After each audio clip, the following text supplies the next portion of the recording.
Kasi naalala nyo yung boom nito ni Damsa? Na kinatuwa nyo ngang lahat?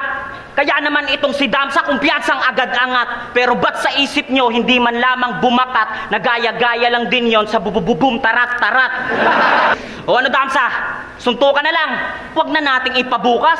Basta ba sa corner mo walang maghagis ng pamunas? Anak ka ng tinapa, wala kang chance dyan balasubas. Kasi putang ina ka, yung fighting stance mo pang marohas. Idol niya daw si Manny. Ang idol mo si Ultraman.